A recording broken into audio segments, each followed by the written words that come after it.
நாகப்பட்டினம் மாவட்டம் கீழ்வேலூர் வட்டம் செம்பியன் மாதேவி கிராமத்தில் உள்ள அருள்மிகு கைலாசநாதர் திருக்கோவிலில் சோழ மாமன்னர் ராஜராஜ சோழனின் 1041வது முடிசூட்டு விழா வெகு விமர்சையாக கொண்டாடப்பட்டது.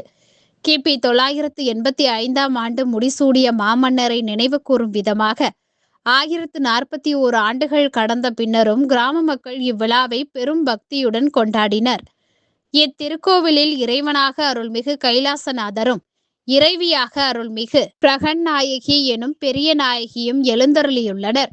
ராஜராஜ சோழனின் பாட்டியான செம்பியன் மாதேவியின் பெயரால் இவ்வூர் அழைக்கப்படுகிறது. விழாவின் போது ராஜராஜ சோழனின் திருவுருவ படத்திற்கு கிராம மக்கள் மலர் தூவி மாலை அணிவித்து மரியாதை செலுத்தினர்.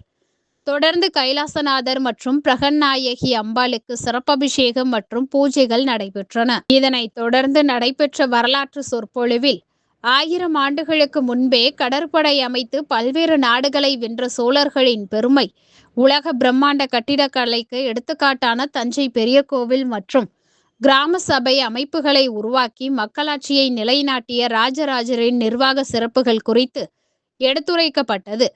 விழாவில் கலந்து கொண்ட தமிழ் ஆர்வலர்களும் சோழர் நல அமைப்பினரும் ராஜராஜ சோழனின் முடிசூட்டு விழாவை அரசு விழாவாக அறிவிக்க வேண்டும் என தமிழக அரசுக்கு கோரிக்கை விடுத்தனர்.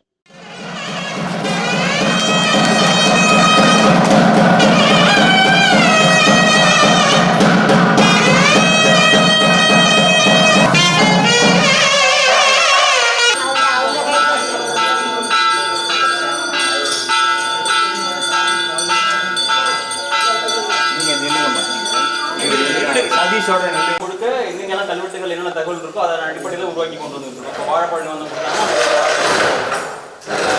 ராஜராஜ சோழருடைய புகழ், ராஜராஜ சோழருடைய புகழ், புகழ், அரிதிற்கலங்கன் ராஜராஜ சோழருடைய புகழ், தண்டமிழ்நாடன் ராஜராஜ சோழருடைய புகழ், சோழ பேரரசர் ராஜராஜ சோழருடைய புகழ்.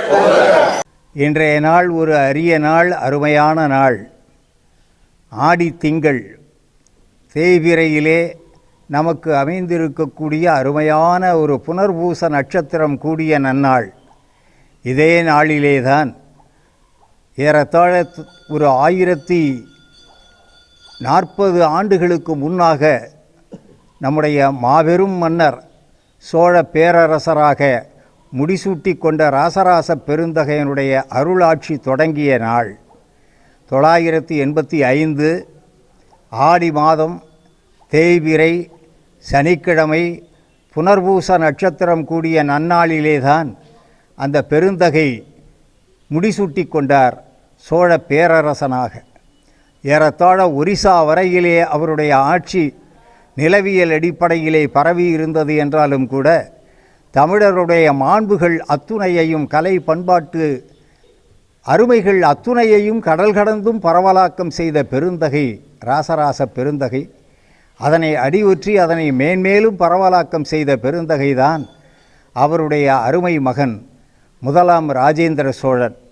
கங்கை கொண்டான், கடாரம் கொண்டான் என்ற பெரு வெற்றிகளுக்கெல்லாம் உரிய பெருந்தகையாக விளங்கி சோழ பேரரசனுடைய செல்வத்தையும் நிலப்பரப்பையும் கடல் கடந்தும் பரவலாக்கம் செய்த ஒரே இந்திய மன்னன்.